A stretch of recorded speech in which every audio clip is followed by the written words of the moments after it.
All right, what's happening, y'all? It's your boy Rico from StreetScores. And does Luther Burden want the Washington Commanders to draft him? We're going to dive into that. And also, you have two mock drafts that just came out within less than the past week saying that the Washington Commanders will draft Luther Burden in the first round of the 2025 NFL Draft. We're going to dive into all of that and more, but before we do, make sure you still on that like button, still on the subscription button, still on the bell next to that subscription button so you get notification each and every time I release an informative and opinionated video just like this one. Make sure you stay tuned to all of the content. Really appreciate y'all for pulling up and supporting every video. I wasn't able to get a video done yesterday, but for the most part, I'm getting y'all daily content even throughout this bye week, and maybe I'll make up for it by doing another video later on this evening, so make sure you stay tuned for that. Of course, I will be live streaming this upcoming game against the New Orleans Saints next Sunday. Since we don't play today, we are on a bye week. Thank goodness we finally had a bye week. Can't wait to see us play again. Marshawn Lattimore should be making his debut and everything. Make sure you pull up for that. And without further ado, let's go and dive into this video.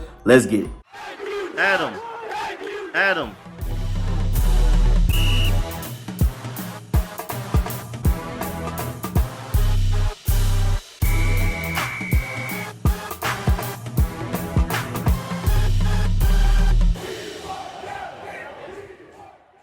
All right, so first of all, shouts out to Brian Manning of Commanders Wire. He wrote an article that said, top NFL draft wide receiver prospect, a big fan of Jaden Daniels. Let's dive into it. So in his article, he said the Washington Commanders will be in the market for a wide receiver in the offseason to line up opposite of Terry McLaurin. I do agree, too. I mean, Noah Brown is maybe a solid wide receiver 3, but he shouldn't be a dependable wide receiver 2. Between injuries, whether he's even available, and then also the inconsistent hands. I like Noah Brown, but he should not be your second best wide receiver. You can make an easy argument that Jaden Daniels is doing. His season is even more impressive with the fact that he's probably carrying in a slightly above average group. He doesn't have the elite weapons that a lot of these other elite quarterbacks have. So if anything, Jaden Daniels deserves even more credit for what he's doing this season, because Bo Nix has statistically the best offensive line in football right now. And then you even have elite quarterbacks like Joe Burrow throwing to Jamar Chase and T. Higgins and those type of guys. So, I think Jaden Daniels definitely deserves a little bit more credit than what some people are giving him when you actually take a step back and look at what the situation is. So let's go ahead and give Jaden Daniels the weapons that he deserves. Let's definitely attack wide receiver aggressively next offseason, whether it's in free agency with a T. Higgins, or maybe you wait until the draft, until the first round, which is why we're here for this video today. So continuing with the article, Washington likes his current group, but needs another top receiver for rookie quarterback Jaden Daniels. I agree.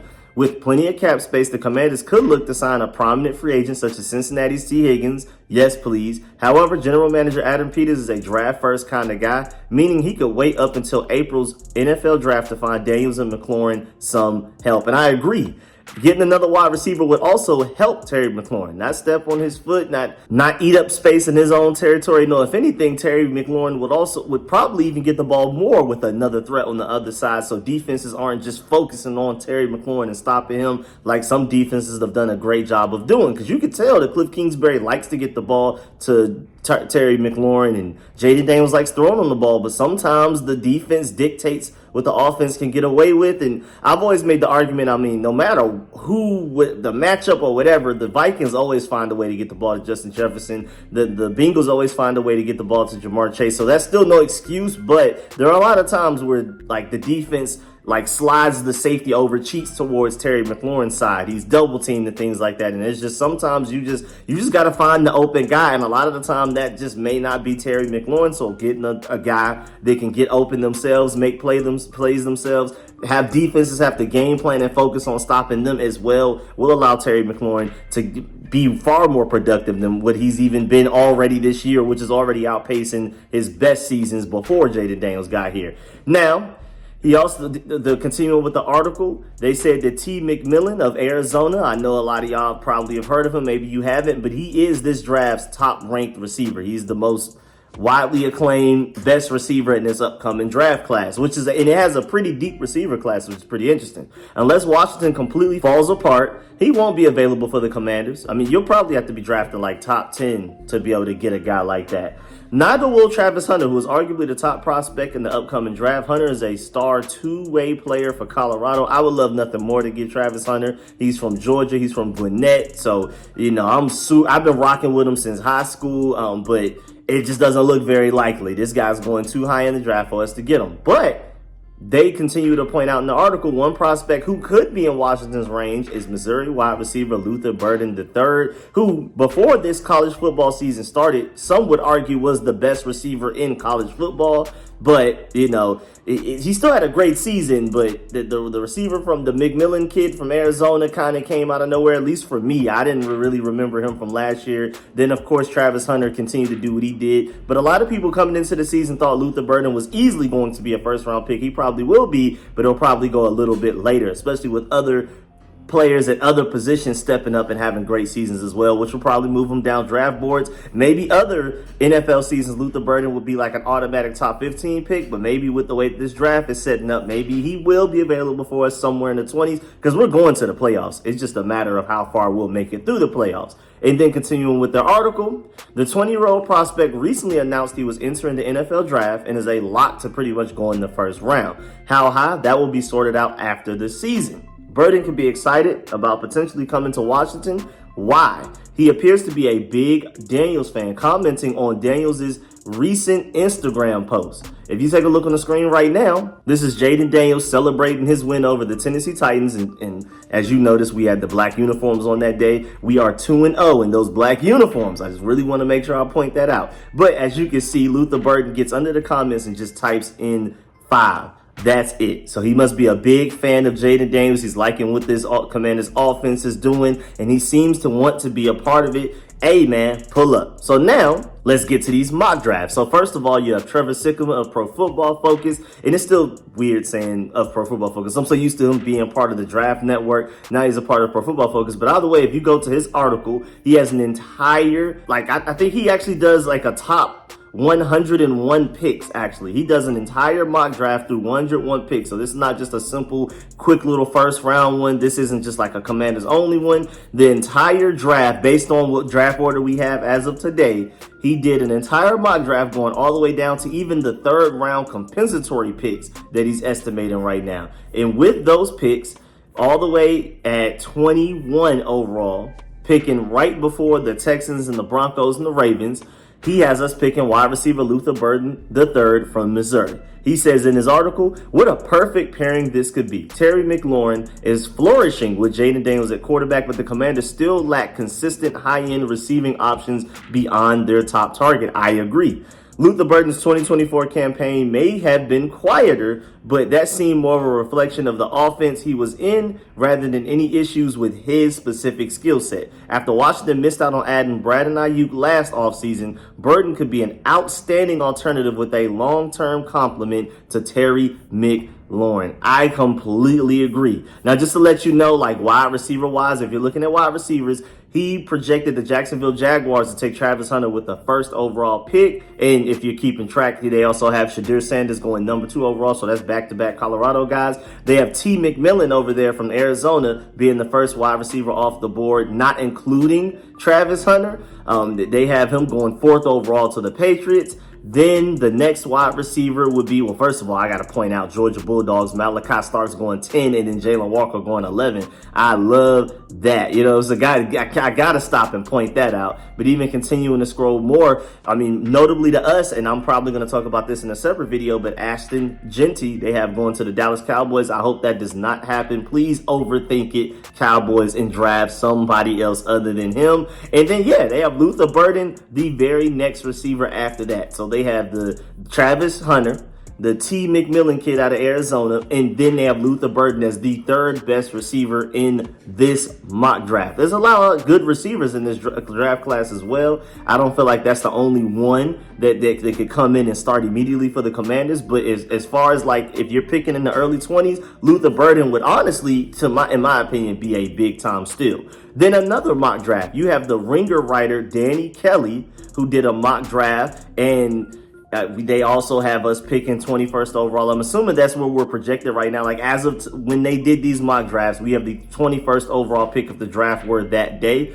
But either way, That person also has this pick of Luther Burden. They said, quote, the Commanders have a star in quarterback Jaden Daniels, but the team needs to continue to add support for its young franchise player. Washington could do that here, grabbing an electric playmaker to pair with veteran Terry McLaurin. The Missouri star is a big play threat down the field and a creator with the ball in his hands. Great yards after catch ability, which is arguably something that this offense is lacking more than any other thing. Like, if you can break this offense down into different sections and skill sets and like what we're good at, what we're bad at, I would definitely argue that yards after catch from our receiving group right now, that's including tight ends and everybody, is like our biggest weakness on the offense right now. Again, remember, Jaden Daniels at a certain point this season, I don't know what it is now. I just remember seeing somebody did the research and like actually went and calculated it all, but like 10 weeks of this season or something like that, Jaden Daniels was leading the NFL in like percentage of throws that like his touchdowns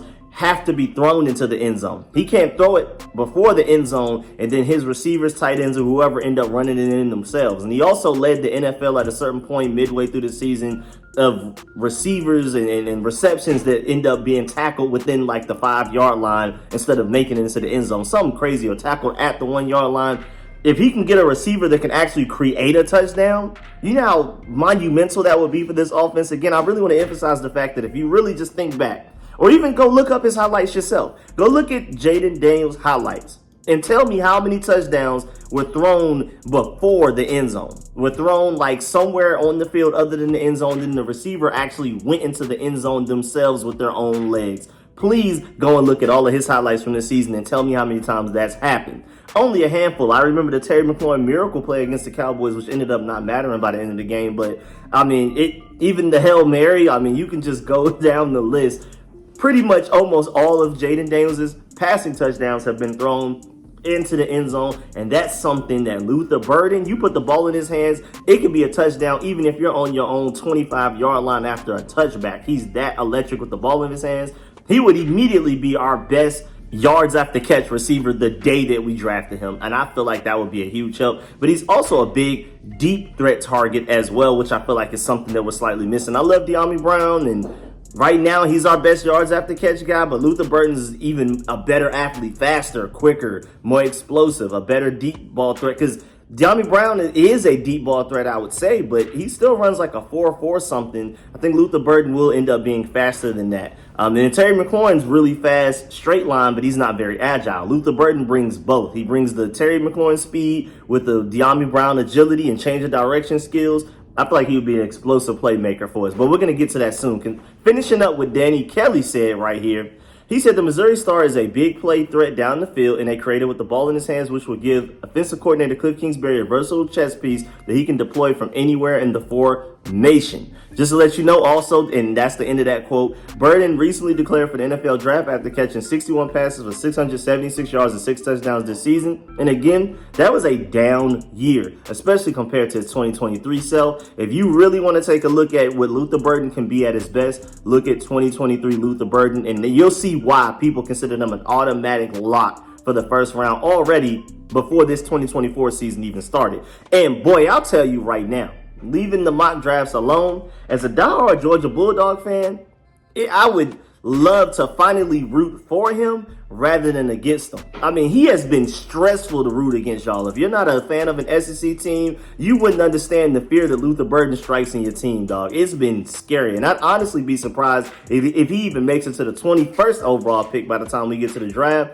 Luckily, when we still had Kamari Lassiter, he did a great job against Luther Burden in 2023. But I'm telling you right now, so don't go looking up Luther Burden versus UGA stats or anything like that, because Kamari Lassiter was just an elite corner in 2023. I felt like he was extremely underrated, and people are seeing that now with how great he's playing for the Houston Texans. And then 2024, again, was somewhat of a down year for him. But I'm telling you right now, trust me, as a Georgia Bulldog fan, Luther Burden is scary. And to imagine an offense with Jaden Daniels, Terry McLaurin, and Luther Burden, I honestly don't know what you focus on stopping first. I really don't. And again, his yards after catch ability is insane. But also, let's go to just NFLDraftBuzz.com, because I agree with their summary. Now, they do a full draft breakdown of pretty much any prospect that could even possibly come through a draft. They even have ratings on things like they have like numerical values to like hands, short receiving, intermediate routes, deep threat blocking. So I don't want to put like all of that info. And they even have like their recruiting history, like their grade for ESPN, 247 Sports, Rivals. I don't know why they don't have On3, because I honestly trust On3 more than I trust ESPN and Rivals, but it is what it is. They even have player comparisons. They have them compared to Jermaine Burton, Kadarius Toney, and Roman Wilson. They have percentages for those as well as to how similar he is to those three different guys. They do this for pretty much all of at least the top draft prospects. They also have like a bio, like a history, strengths, weaknesses. We're just going to focus on the summary here because I don't want to just completely steal their content. I want y'all to actually go to their website and check it out because it's really cool how they do these draft breakdowns. So, and the reason I'm bringing this up too is because I agree with their summary. They said Luther Burden III brings a dynamic skill set to the NFL draft, combining versatility with playmaking ability that can translate immediately to the pro game. I agree. His experience operating from multiple alignments and effectiveness with the ball in his hands project him as a potential offensive chess piece at the next level. Completely agree. While Burden's junior year production hasn't so far matched the explosive growth expected, his tape reveals a receiver with the tools to contribute in various facets of an NFL offense. His ability to create after the catch and win in contested situations can make him a valuable asset in a scheme that emphasizes quick passes and manufactured touches. We don't necessarily have a guy that we can do that with right now. You know how like next level the Cliff Kingsbury offense would go if we had a guy you could do that with? And then right now, continuing with in the final paragraph of the summary, at the next level, Burden's success will likely hinge on landing with a coordinator who can scheme him into favorable matchups and leverage his versatility. Cliff Kingsbury is definitely smart enough and creative enough to do that. His skills suggest he could excel in a role similar to players like Deebo Samuel or Kadarius Toney, with the potential to impact the game as both a receiver and a rusher. You know how much of a headache that would be for opposing defense? You got to deal with Jaden Daniels, Terry McLaurin, Cliff Kingsbury, and everything that we already have going on. Then you throw in a Deebo Samuel, Kadarius Toney like mixture, little hybrid or something like that. Teams will need to weigh his impressive sophomore tape against his junior regression when assessing his NFL readiness and long-term potential. Me personally, I'm not worried about it, but I mean, that's up to y'all. So we could even just go through the strengths real quick that they have for him. Twitchy athlete with explosive first step, allowing him to consistently win off the line of scrimmage and create instant separation. You know how huge that would be for a guy like Jaden Daniels? Demonstrates elite body control and flexibility, making him a mismatch in contested catch situations and back shoulder throws. This is literally the dream receiver that you can make for a guy like Jaden Daniels. Literally just off of those two strengths alone. Also possesses legit tracking speed to take the top off defenses, forcing safeties to respect the deep threat on every snap. Scary stuff on offense like this that wants to run the ball. We get a legitimate deep threat that you got to worry about every snap, and we really just ultimately want to run the ball with Brian Robinson, our running backs, and Jaden Daniels. Scary stuff. And that would also make things more open for Terry McLaurin on the slants that he loves. That seems to be his most successful and consistent route that he runs. That would make things even easier for him there. Also, has soft hands, plucking the ball away from his frame and securing it through contact. So he'll be a dependable receiver. Instead of these receivers that we have that like to drop passes from Jaden Daniels, that would be lovely. Also, a yards after catch monster who combines vision, lateral agility, and contact balance to turn short passes into chunk plays. That's insane for a Cliff Kingsbury offense. Explosives, adding explosives to this already really consistent offense that especially the first half of the season refused to punt the ball would be absolutely unstoppable. Also, special teams value is a dynamic punt returner scoring over returns in both collegiate seasons. Both times he's been a punt returner for Missouri, he scored the ball. That's already a big help to what we have going on right now as well, because Jamison Crowder's hurt. Even Austin Eckler on kickoff returns. So right now we're left with Olamide Zaccheaus on punt returns. And I mean, he's not the worst guy doing it, but he did literally lose us the Steelers game. And then even outside of that, he doesn't provide you much return value. He's not as bad as like Dax Milne, but you don't necessarily just assume he's going to run it back like how Cowboys returner Turpin feels pretty much every time he touches the ball. It feels like he's about to run it back for a touchdown. Luther Burden gives you some of that. So he would also not only improve our offense as a receiver, but improve our special teams with his return ability and give our offense more favorable starting field positions just from that alone. So, I mean, he's so many players in one. He's your Deebo Samuel, Curtis Samuel, Kadarius Toney, running back, wide receiver hybrid. He's your deep threat. He's your yards after catch guy. You throw him a screen, he'll make something out of nothing. You throw him a slant, he'll make something out of nothing. And then also, he would be our best returner as well. Also, compact, well-built frame at 208 pounds, allow him to play bigger than his listed height. I completely agree with that, too. You know, when you're looking at him, and technically he's 5'11", maybe you can stretch him to 6 foot. He plays way bigger than that. Also, a tenacious blocker who brings a physical edge to the perimeter run game, sustaining blocks through the whistle. That is big time for a Cliff Kingsbury offense. That's the reason we traded away Jahan Dotson. He was the only receiver on our entire roster that was not willing to block. And since Luther Burden is a very aggressive and physical blocker, that's going to allow us to run the ball, which again, all of this throwing stuff is nice. Jaden Daniels throwing the ball, Terry McLaurin catching the ball is nice, but this offense is completely founded upon the run game. It starts with the run game. That's the catalyst to our offense being successful any given game. And so when you have receivers that can block on the perimeter, that turns a 3-yard gain from a running back or Jaden Daniels running or scrambling or whatever. And that can turn it into like a 15-plus yard gain just because that one receiver held his block and held down his corner that he was blocking and allowed the running back, whoever has the ball carrier, to get way more yards than they should have naturally just based off of the play call and the scheme and the matchup and things like that. All it takes is that one extra block from a receiver on the outside to turn a 3-yard run into like a 15-yard run. Luther Burden also provides you that as well. I'm telling y'all, this will be a home run pick for us. Because I'm assuming we're going to pick somewhere in the 20s. I'm assuming just based off of how the rest of the season will play out, we'll end up going to the playoffs, and we're not going to have the 21st overall pick. I think we're going to be somewhere in the mid-20s, maybe even in the late 20s, hopefully. You know, that's the goal. But if we could somehow walk away with the 2025 draft with Luther Burden, that is a home run pick. I'm telling y'all right now, you may even have to trade up slightly to get him. But yeah, man, that's the end of this video. Please get in the comment section. Let me know how you feel about everything discussed in this video. Please stiff on that like button, stiff on the subscription button, stiff on the bell next to that subscription button so you get notification each and every time I release an informative and opinionated video just like this one. I really appreciate y'all for making it. If you made it this far in the video, I salute you. You are the MVP. I really appreciate you. Make sure you do not leave this video without leaving a like button. And of course, let me know how you feel about this whole Luther Burden situation. Are you as high on Luther Burden as I am? Do you feel like he's like the perfect puzzle piece for what we've been missing on this offense in 2024? I mean, honestly, for me, I wish we could draft him right now. Can we just somehow just call the NFL and say, hey, can we just borrow Luther Burden for the remainder of this season, and then we promise you we'll draft him in the draft coming up or something like that? Like, can we put him on layaway or something? Because Luther Burden would make us much better today. Like, junior college player Luther Burden would make us a better NFL team today. I promise you that, just off his dynamic athleticism and how he helps you in so many different ways, offense and special teams. So please, I don't know, maybe a lot of y'all aren't as high on him as I am. Make sure you go check out his highlights or his all 22 tape if you can get your hands on it, and definitely focus more so on the 2023 version of himself than the 2024. But even from the 2024 version of himself, I still think he's a great player and would be a home run selection for us in the first round of the 2025 draft. But please let me know how y'all feel about him. And again, I really appreciate y'all. I'm gonna catch y'all later. I'm out.